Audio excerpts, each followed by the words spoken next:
Good evening, and welcome to this public forum with the candidates for the Morton County Commission.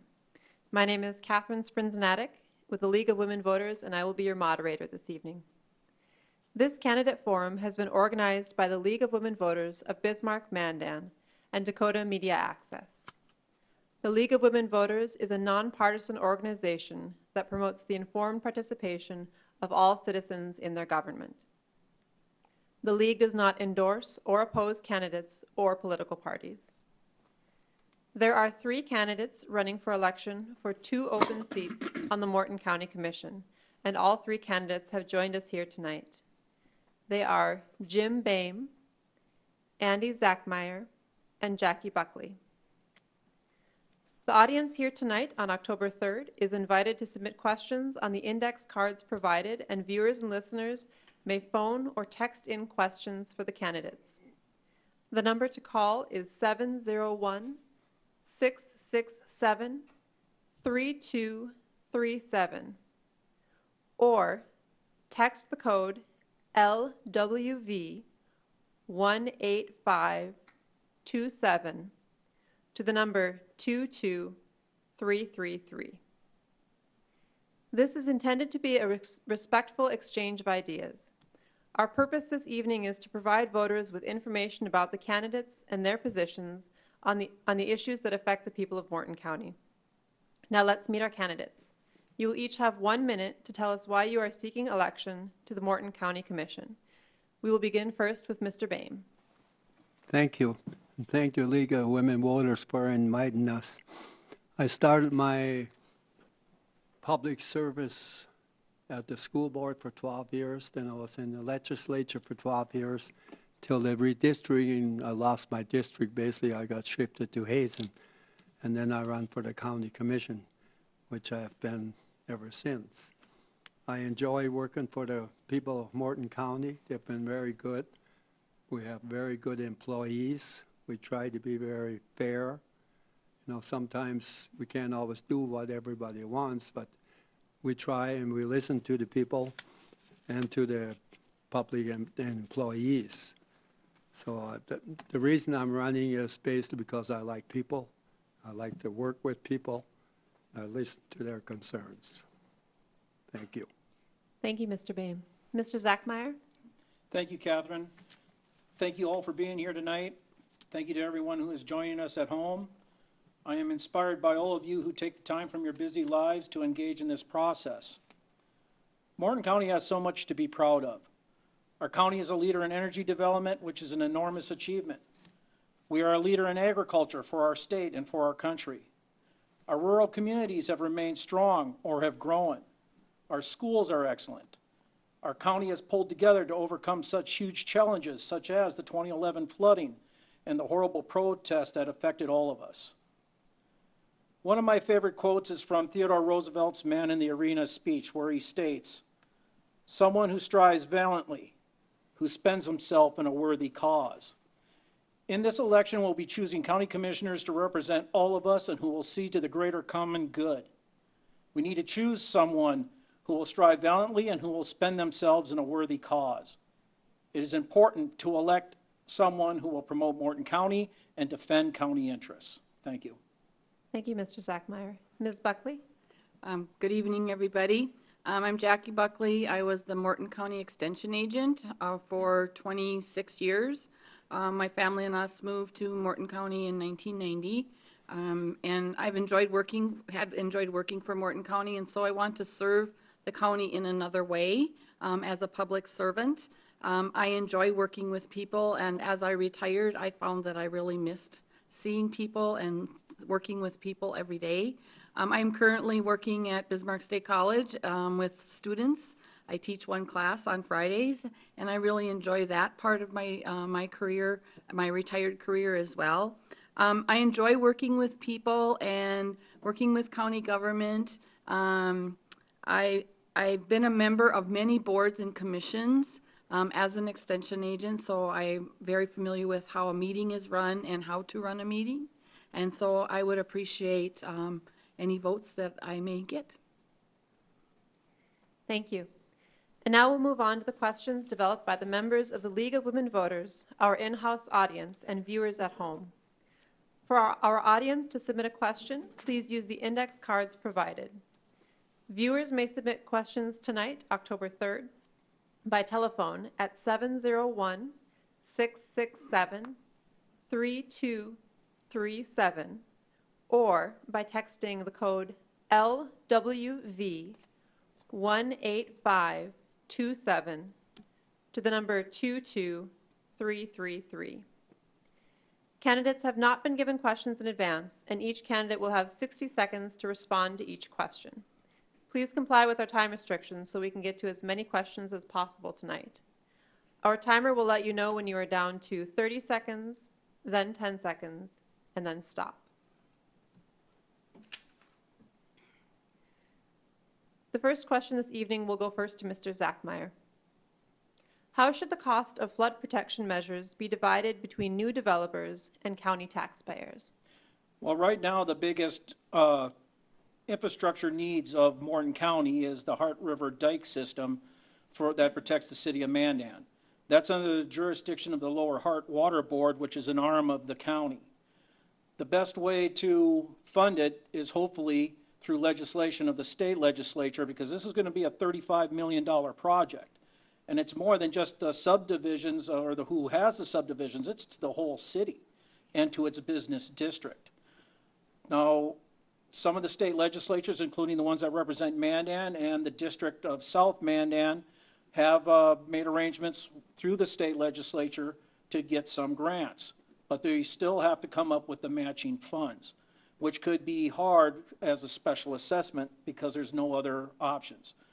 Basically, we do the best we can. We work with the state legislature, the Corps of Engineers, and FEMA to come up with proper standards. Thank you, Mr. Zachmeyer. Ms. Buckley? I agree with you, Andy. It's going to be a tough sell to get the levy done, and it's going to cost the city a lot of money. It's like you said, it was $35 million, correct? And so we're hoping we can get money from the state. Hopefully we can get some grants from the federal government, the Army Corps of Engineers, and then I would guess there's going to be assessments that come about because of this. Because if we want to protect our city from flooding, I guess everybody's going to try and have to pay for it. Thank you. Thank you, Ms. Buckley. Mr. Boehm? I think, first of all, the Corps and the FEMA are going to have to decide just what has to be done. Up to now, I don't think they're not decided yet what needs to be done. And I think after that, between the legislature and the property tax, it's going to have to come up with the money somehow or another.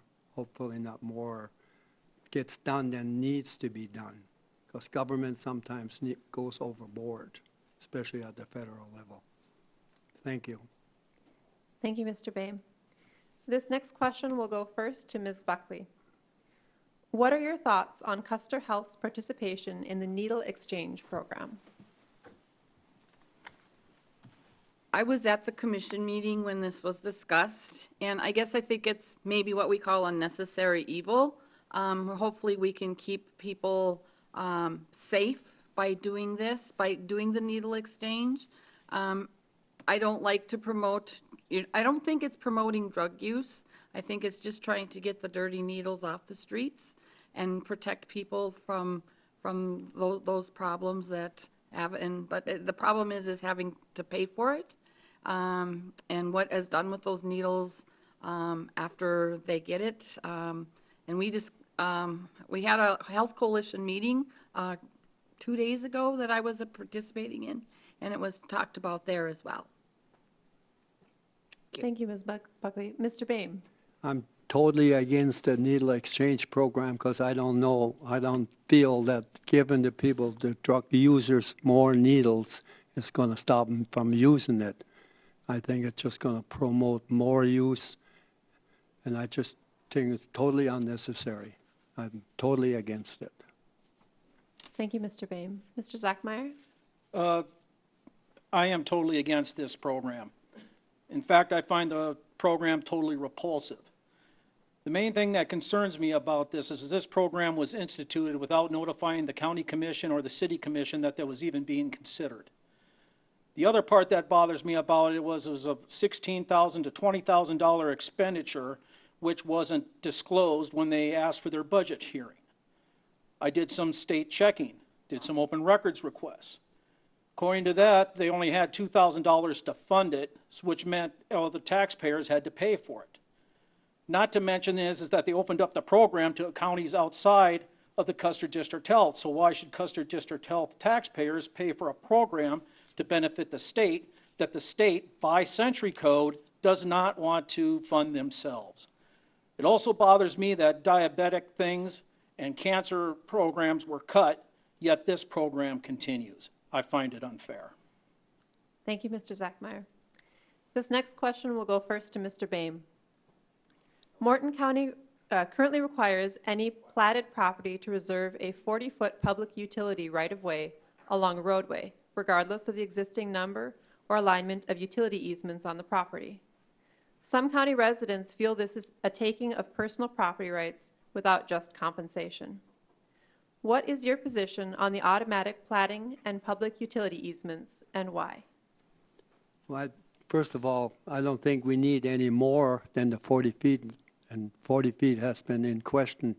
That people are thinking we should have more, and I think that's just taking of public-private property if we use any more than is needed.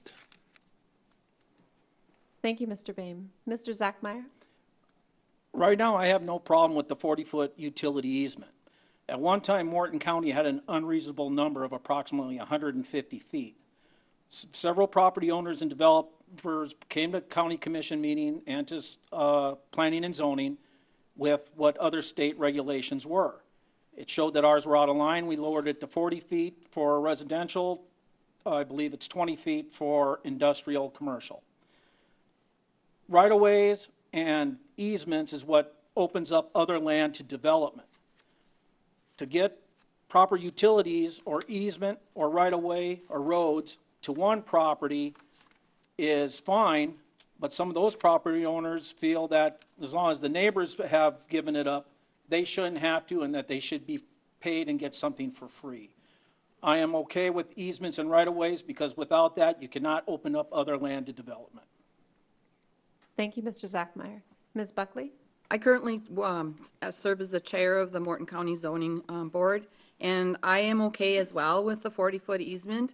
In order for utilities to come into most of these developments to get water, maybe sewer sometimes, telephone, cable TV, you need that 40 feet. It's probably, you don't need the 40 feet to actually put it in, but then if you need to dig it up, and if it's in the wintertime, you have to pile snow or you have to pile the dirt afterwards. And so you really need that, contractors need the 40 feet in order to repair or even put in that for that easement. And so I'm in favor of the 40-foot easement. I do not have a problem with it. Thank you, Ms. Buckley. This next question will go first to Mr. Zachmeyer. What lessons did Morton County learn from the Dakota Access Pipeline protests? How would the County Commission respond to such a situation in the future? Right now, it's up to the sheriff to respond to such emergencies. It's up to the County Commission to provide as many of the assets as needed so that the sheriff and other emergency services can do their jobs. As far as lessons learned, we did the best we could under very strenuous circumstances. I won't question the sheriff and how he handled it because I also believe that the sheriff and other law enforcement handled it to the best of their ability also. It's sad that it happened, but I'm glad that it's over. I'm glad that we didn't have more injuries. I'm glad that we didn't have any more deaths other than the one that was from drowning. It was a sad state of affairs. We together as a county pulled through it. We moved on, and now we are receiving the tax revenue from that project. Thank you, Mr. Zachmeyer. Ms. Buckley? I think that we have to, when the pipeline, when the protest, I would say, came about, we learned how to cooperate with many different government agencies. We also learned to communicate better with county staff. I was on staff when this happened, and protesters were coming into the courthouse, and you had to tolerate those people. And so I had protesters come to my office and talk about certain things like that as well. We need to work well with others, work with our interagency people, work with the tribes to make sure that communication is there for us, and maybe act more quickly and with our other partner agencies, the federal and state government, that maybe it can come to a resolution quicker than it did. Thank you, Ms. Buckley. Mr. Boehm? Like the two previous speakers, I think we did everything we could, but I think the Corps really dropped the ball on that, and I think we need to be more in touch with the Corps when we have pipelines coming in or different utilities, and I think we need to be a little faster in our response to such a situation. Thank you, Mr. Boehm. This next question will go first to Ms. Buckley. The Lower Hart Water Resource District is currently developing a financial and engineering plan to proceed with the levee certification project with FEMA and other state and federal agencies. How are you going to ensure that the Lower Hart Water Resource District gets the political and financial support to see the project to its completion for the health, safety, and welfare for the citizens of Morton County? Well, I think this kind of refers back to the first question that you asked us about the dike. And so we want to support them. I know that there's several board members on that committee as well, and then there's a county commissioner or two on that board as well. And so they have a voice from the commission to help carry out what they will need to do. And they currently receive, I'm not sure how many mills, 4 mills to carry out their business. And so hopefully we won't have to increase it much more than that, but that also could happen. So we want to cooperate with them as much as we can and give them the support that they need. Thank you, Ms. Buckley. Mr. Boehm? That's a situation where we all have to work together. You know, we can't be separate with different entities and try to come up with a solution. But I think the key is everybody working together and keeping in touch with the state and the county and the local resources, just to keep together so nobody goes in a different direction. Thank you, Mr. Boehm. Mr. Zachmeyer? Right now, the dikes are safe. It isn't that they're unsafe or they weren't properly maintained. The Corps of Engineers say that the dikes are safe and will fulfill Mandan's needs. It's FEMA that wants 3 more feet of overflow to raise it to another level. Or they will institute flood insurance for the low-lying areas. Currently, Lower Hart Water Board is working with an engineering company to try to come up with a solution to dispute FEMA's findings to try to stay with what the Corps has said. If that fails, then we're going to have to work with our state legislature to help fund it, which still means that there has to be a local match. Right now, some of the numbers that are thrown out is approximately a local match of $10 million, which could possibly be special assessed. The best we can do is work with the state legislature, FEMA, and the Corps of Engineers to come up with a solution. Thank you, Mr. Zachmeyer. Again, we invite our in-house audience to submit questions using the index cards provided. Viewers may call 701-667-3237 or text the code LWV 18527 to the number 22333 during our forum tonight, October 3rd. This next question will go first to Mr. Boehm. What groundwork would you create in the implementation of medical marijuana and possibly recreational marijuana? Well, marijuana in general, recreational, I'm totally against the recreational marijuana. And I think we need to set our guidelines for the medical use of marijuana so there's no misuse where it's applied and used and who distributes it. But as far as recreational marijuana, I'm totally against it. Thank you, Mr. Boehm. Mr. Zachmeyer? For medical marijuana, the county pretty well has some groundwork laid, so has the city of Mandan through their planning and zoning. The major concern, though, is medical marijuana is still illegal under federal law and is also illegal by United States Supreme Court decision. Then that United States Supreme Court decision states that only Congress has the authority to regulate medical marijuana. We have added a ordinance to Morton County ordinances which state that any project that comes forward must still comply with federal law. How would that work with recreational marijuana right now? I think is too early to say. It's on the election for this year under an initiated measure. I'm sure the state legislature is going to have to bring it back and fix it if it happens to pass, because it doesn't contain certain language for DUI and other things on how to tax it. But right now, the groundwork is basically laid, and we'll see how recreational marijuana plays out in the legislature. Thank you, Mr. Zachmeyer. Ms. Buckley?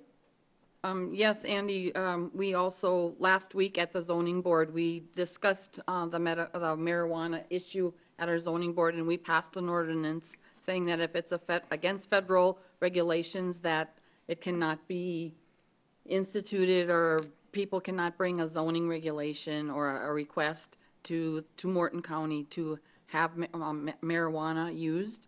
And so we kind of tried to lay the groundwork in order to put a stop to that, so it doesn't put us in a predicament that we don't want to be in.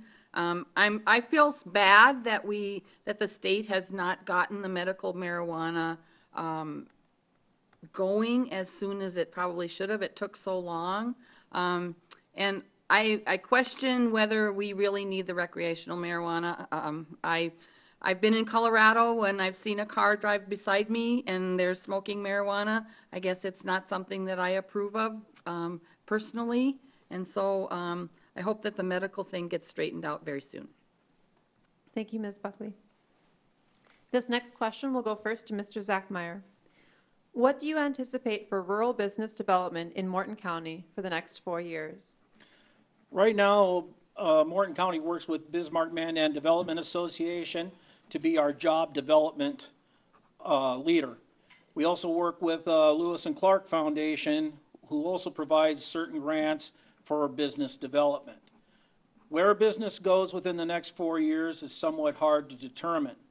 Right now, the fastest growing area of Morton County is the northeast portion, which is a lot of residential, but there's a lot of businesses starting to grow in the area of North Mandan. So far, our rural towns have been healthy. We've used Bismarck-Mandan Development Association funds to fund a grocery store project in New Salem. Other projects have also been funded, like the Mandan Airport expansion. So everything that we do, we depend on Bismarck-Mandan Development Association to assist us in guiding the future. Thank you, Mr. Zachmeyer. Ms. Buckley?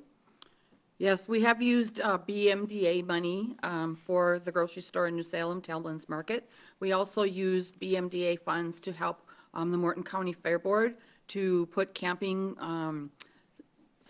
stalls or electricity into the fairgrounds. We have 50 electrical posts, and we fill those up each year during the Morton County Fair. And we do not compete against the city park in New Salem. If that park fills up, then we will open our electricity to other people, but we want the city park to have that first. There's also funds that have been used in the other smaller communities as well. Thank you, Ms. Buckley. Mr. Boehm? Along with these the ordinances, and we have to set the rules and make it more acceptable for these businesses to come to with the tax basis and things like that. We've got help with all these different organizations to help fund it, but we have to create a climate so people, the businesses will come here. We've got the workers. If we get the help from these different organizations, I think we can get people to move here and start a business. Thank you, Mr. Boehm. This next question will go first to Ms. Buckley. As a county commissioner, what would you do or have you done to encourage good working relationships between county and city law enforcement? Well, I've worked with law enforcement In the past, when and I still do as far as a Morton County Fair Board member, I communicate with the sheriff and his deputies to get deputies to the Morton County Fair to help our policing in the evening, and then also during the day they are there for our support. Also, during the pipeline protest, I visited with them as well, because we have the scanning machine was right outside our extension office. And so I worked very closely with them, because we always brought in stuff into the extension office. I mean, it wasn't unusual for us to bring in a bow and arrow or a shotgun, because we have that program in our extension office for our 4-H kids. And so I've worked very closely with the Sheriff's Department in many different ways. Thank you, Ms. Buckley. Mr. Boehm? At the present time, we do a lot with the schools, with the Mandan City Commission, and with the Sheriff's Department, so I think we need to continue to educate our kids so they know these people and they feel comfortable around our law enforcement. So I think we need to just educate our children so they cooperate with our law enforcement, and I think that'll help. Thank you, Mr. Boehm. Mr. Zachmeyer? Well, law enforcement is a big brotherhood. We all support one another. We support ourselves at work. We support everyone with their families. During the protest, Mandan Police worked diligently with Morton County Sheriff's Department to help bring that type of support. Chief Ziegler manned the command post. Mandan police officers stood shoulder to shoulder with Morton County Sheriff's Department deputies at the protest site. If there's any type of problems, which I'm not aware of, it would be something between mostly the sheriff and the chief, and then the city council and the county commission. Either way, it is the county commission's job to make sure that the sheriff has the resources that he needs, and if necessary, make sure the resources are there for Mandan Police. Thank you, Mr. Zachmeyer. Again, we invite our in-house audience to submit questions using the index cards provided. Viewers may call 701-667-3237 or text the code LWV 18527 to the number 22333 during our forum tonight, October 3rd.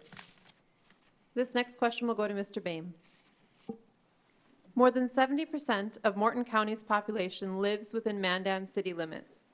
How do you see the county responsibly managing property taxes to balance tax savings to residents with the infrastructure and service needs of the larger county? That's a tough one. Well, I think, well, first of all, we have to work together, the city and the county, to make it fair. And other than that, I'd have to refer that question to the other two. Thank you, Mr. Boehm. Mr. Zachmeyer? Well, the infrastructure needs doesn't just stop with the city of Mandan. Hebron, Glen Allen, Flasher, New Salem, Almont, they all have infrastructure needs. Well, now we assist where we can. We make our county engineer available to any of the cities within Morton County where needed to try to help offset some of those costs. Our county planning and zoning official is also available to offset any planning and zoning issues that those rural cities or even Mandan might need where needed. So best thing about how to control the property taxes, really no answer to that. Only thing any of the cities and the counties can do is prioritize which projects are absolutely needed, how fast are they needed, and is there enough money to pay for them? Because otherwise it just goes to special assessments and further property tax spending. Thank you, Mr. Zachmeyer. Ms. Buckley? That is a very difficult question. And I guess as I see Mandan growing, and as it has grown in the past 28 years since we moved here, I think that the influx of more business is going to help our property taxes, because the more business we have, the less our property taxes should be. So we want to have more influx of businesses, and we've seen that in Northwest Mandan and also on the Strip. And so I'm very optimistic that that's going to help. Thank you, Ms. Buckley. The next question will go first to Mr. Zachmeyer. What is your view of sustainable rural development in Morton County with respect to water and utility restraints? This is becoming another question that is coming up, especially when it comes to rural water.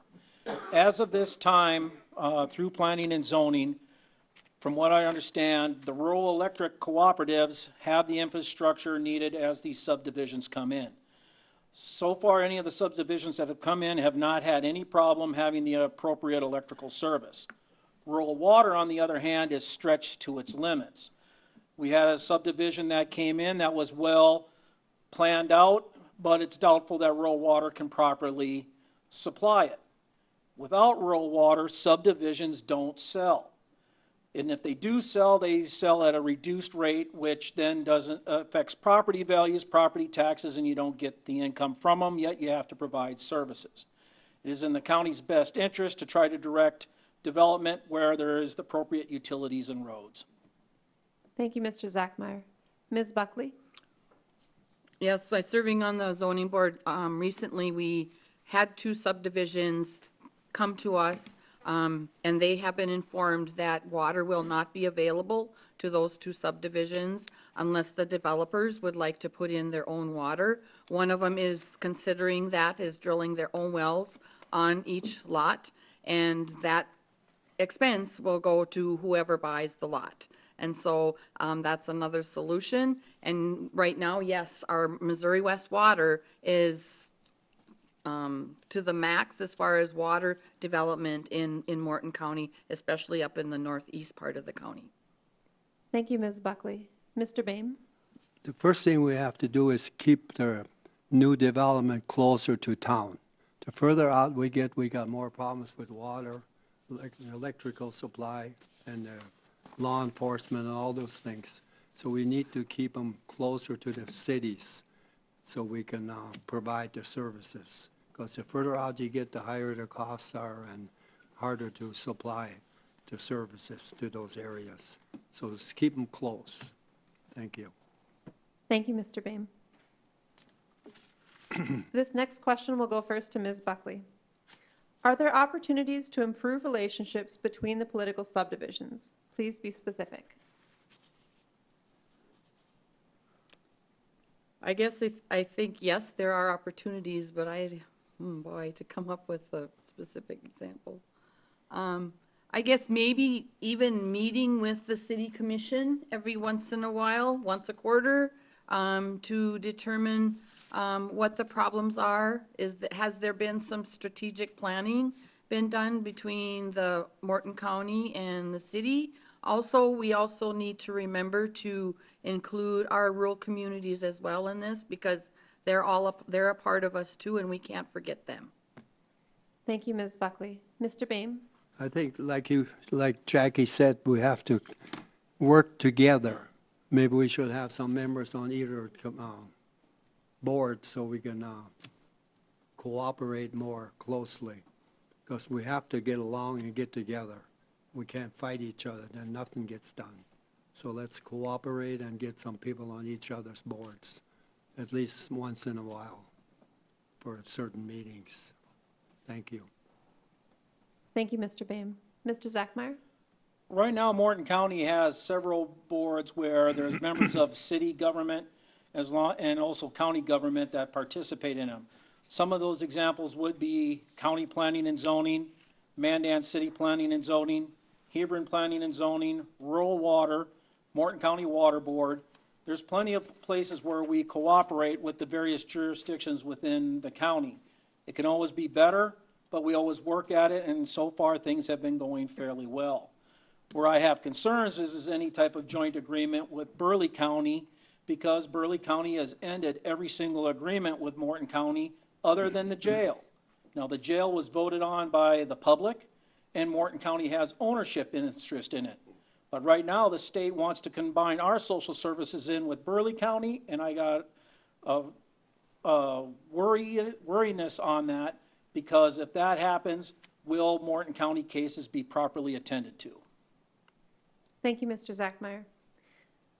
This next question will go first to Mr. Boehm, and it is a question from our audience. Morton County currently contracts with the state of North Dakota for their dispatching duties. the City of Mandan, City of Bismarck, and Burleigh County use CENTCOM. Should Morton County also use CENTCOM for their dispatching duties? Well, that's a real technical question, which Cody, our board member, is more involved in that. But the closer we can work together to make it more feasible and more economical, I think is where we should go. And it all depends on the law enforcement and the fire department, what serves them the best. Thank you. Thank you, Mr. Boehm. Mr. Zachmeyer? I'm totally against joining CENTCOM in Bismarck. The main reason I'd be against it is because there's different needs of the Sheriff's Department and in their interaction with the Highway Patrol, because that's their rural backup. The other portion of it is the fact that every agreement between Burleigh County and Morton County, Burleigh County has ended in some fashion, which causes greater expense to Morton County because we're not prepared. As of now, the only dispatching equipment, office supplies, and any other type of technical use for dispatch, Morton County currently owns. If we combine with CENTCOM, we lose that. And if that agreement ever falls apart, another county commission is going to have to scramble to pick up the pieces. Furthermore, from what I understand, the state legislature is looking at a statewide dispatch system and a hire system. I think we need to see what the state legislature comes up with, and that's where we should direct our goals and activities. Thank you, Mr. Zachmeyer. Ms. Buckley? When I was an extension agent in Bowman County, I worked right next door to the sheriff's office, and I would answer his radio a lot. He was a single-man force, and so the dispatch would come from Bismarck, I'm assuming, and it worked reasonably well. And so if I had to he was out of the office, and because he had a bus route system as well, and so I worked with him. And I guess I think it's just more cost effective to be with the state than to have go with the CENTCOM organization. Thank you, Ms. Buckley. This next question will go first to Mr. Zachmeyer, and it is another question from our audience. What do you plan to do, if elected, to address county employee wages with the minimal increases provided over the past 4 years? And this person writes, with the increase of health insurance, employees are finding it difficult to maintain financial balance with the cost of living on the rise. I know this is a concern for the employees, and I don't blame them. Right now, the last 2 years, Morton County has dipped into cash reserves to try to buy down some of the property taxes. Then the year that we had the protests, we were worried about how much of those expenses would come back to the county and how much more could that cut into cash reserves or put the county into debt. So the employees haven't got or received a decent pay raise in the last 2 years. Hopefully next year things will be better, that we have the proper cash reserves, that we can do something better. And also, it's my goal that all the employees have 100% paid health insurance. Thank you, Mr. Zachmeyer. Ms. Buckley? I was one of those county employees, even though I was considered a state employee, but I worked for the state. And so I remember in the 80s not getting any raises. And we were lucky. We had state-funded health insurance, so we didn't have to worry about that. But are there other things that the county can do to help these employees? Is there some other perks we can maybe think about giving them? I would have to visit, of course, if I'm elected, with the other commission members to see if there's some other things that we could do. I think we need to make sure that we treat our employees fairly and that we communicate with them. I want to make it one of my goals to meet with the employees or the department heads at least quarterly to hear their concerns, if they have any gripes, so that we can communicate, and then I would be able to communicate back to the commission with those concerns. Thank you, Ms. Buckley. Mr. Boehm? It's a catch-22. We like to give the raises, but there are certain things that is out of our control, like the health insurance. I mean, that is a big portion of our expenses. And like I said earlier, we need to treat our employees good. we have to be careful with the number of employees because that's where a lot of costs come from. The more employees we get, it just gets harder and harder to provide the money needed. And we've been very conservative, but every time we give somebody some money, you got to remember it comes from some other taxpayer, unless we have more businesses or something. But you have to be really careful on raising these property taxes because I've heard a lot of concern about property taxes going up, the valuation, which we have no control over. The state's got that. So we have to be very careful, but we need to treat them as fairly as we can. Thank you. Thank you, Mr. Bain. This next question will go first to Ms. Buckley. How is the relationship between Morton County and rural townships? How can it be improved? Okay, we only have one rural township in Morton County as an organized township, and that's, Captain's Landing right here in Mandan. And so I think that the commission works hand in hand with them. Yes, we had some issues during the flood, but we worked those out as far as the county working with Captain's Landing in Morton County. The other the other townships in the county are unorganized, and so there's no such thing as a township road, and so the county maintains all the roads, and so I guess I just don't think that there's really nothing that we can do. Thank you, Ms. Buckley. Mr. Bain. We work very closely with our unorganized township. Our engineer, we just did a pavement overlay with them, and so we do help them out whenever possible. So we have a good working relationship with them. Thank you, Mr. Bain. Mr. Zachmeyer. Captain's Landing is very self-sufficient. They don't require a lot of county services, but their requests, when they do request them, have always been reasonable. So far, we have worked well with New Salem, Almont, Glen Ullin, Flasher, Hebron. We helped with a road project in Glen Ullin, and the county had to pick up a certain portion of that road project because of how the roads laid out between what was county and what was city. We worked well with New Salem as far as giving them a different water resource several years back. So far, things have been going good with the rural communities, and to include St. Anthony and Huff. St. Anthony has seen some new businesses and some new homes. Huff still remains relatively solid. Fort Rice has been cleaned up and has been addressed, and there's still more work there to do, but our state's attorneys have been in charge of it. So far, I think the county is doing very well with the rural towns and township. Thank you, Mr. Zachmeyer. Candidates, thank you for being here tonight. You will now have 1 minute to provide a closing statement, and we'll begin first with Mr. Bain. I've been farming and ranching in North Dakota all my life in Morton County. I got a wife, Joyce, and 19 grandkids. She's got 4.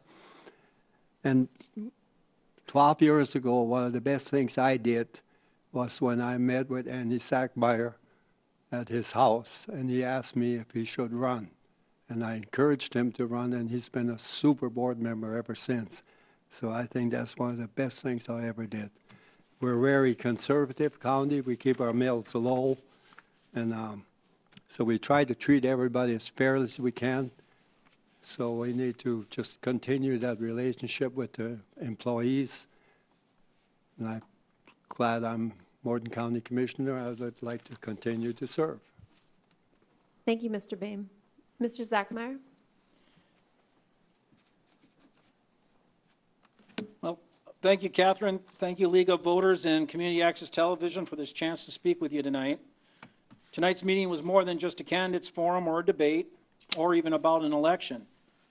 This is a time of reflection and celebration. We reflect on where our county is now, where we come from, and where we want to be in the future. And we celebrate all of our accomplishments. One of the things the Zachmeyer family is involved in is high school wrestling, and there was a poem called 6 Minutes. A wrestling match is 6 minutes long. Part of the poem, at the end of the poem, it does state, it isn't the 6 minutes that matters, it's what happens in the 6 minutes that counts. So when I think of that poem, I think of all the people and how they, and their families, all the citizens of Morton County. They all have their 6 minutes, and they all do the best they can in that 6 minutes. Thank you all for being here tonight, and God bless all of you and your families. Thank you, Mr. Zachmeyer. Ms. Buckley? Thank you again for asking me to participate. My family, my kids grew up here. They went to school here. They don't work here any longer. They've moved. They're in an agricultural field in other communities, and they're contributing to their communities as well where they live. I enjoy camping, fishing, and of course I enjoy bison football. Those of you that know me very well, I do that, and I do Ukrainian cross stitch as a hobby. And my husband Sam is retired, and he works for the city of Mandan. And I guess I'd like to just quote the mission statement of Morton County, and that it is, we believe in providing comprehensive, cost-effective, and efficient services to our community and our constituents and our team while providing these services in a collaborative, considerate, and ethical, fiscally responsible manner. And as a commissioner, I hope I can live up to that mission statement. Thank you, Ms. Buckley. Thank you, candidates. I wish to also thank Dakota Media Access and the volunteers from the League of Women Voters for organizing this forum. Thank you to the viewers at home and the audience members here tonight for taking the time to learn more about the candidates and issues. This program will replay several times on Government Access, Cable Channel 2 and 602 HD, and will be available for online viewing at www.freetv.org in the days leading up to the November 6th election. Before we close this candidate forum, we remind you that you will need a form of identification to vote in North Dakota. You can find identification requirements and additional voting information on the websites or at the offices of your county auditor and the North Dakota Secretary of State. Thank you and good night. Thank you.